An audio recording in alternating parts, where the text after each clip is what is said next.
The question is, what is a violinist doing with a piano teacher? I think that that's, you know, one of the, I would say if I were in the audience, I would, and you knew that basically it started as a piano technique, why is a violinist coming to get some answers? And it's because in all areas, I would say, of instrumental playing, unfortunately, we hit problems, we hit limitations, we hit insecurities. We play and we never know, except in very exceptional cases, how it will come out, even though we practice endlessly. And very often we hit pain and injury and often have to stop playing. And the questions are, you know, I came to this technique studying in one of the best schools in the world. I came to the United States for it, to study at the Juilliard School. And while I was doing already graduate work, I came across this work because many of the students were going secretly to study with a teacher who was actually making them play better, get rid of symptoms and play better. And I fell in love with this knowledge and, you know, have been doing it ever since and created already 2 institutes for continuing education and for people to come and be able to learn and put out DVDs, and it keeps on going. But other instrumentalists along the way started coming and saying, can you help me? You know, because they have the same pains, they have the same disabilities very often.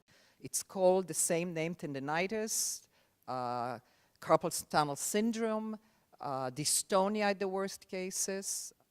This work gives the tools that people come from all over the world to learn, because they get concrete answers to questions and to problems, and they end up feeling good. It doesn't feel good to play with pain.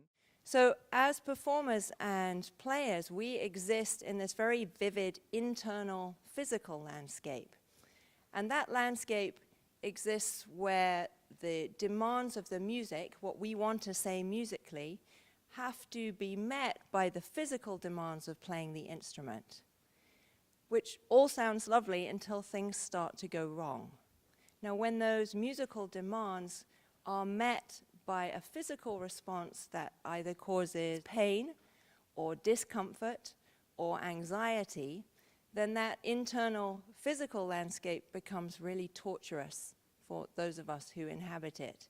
When pain is involved, oftentimes musicians will actually give up because it's such a struggle to get out of that situation.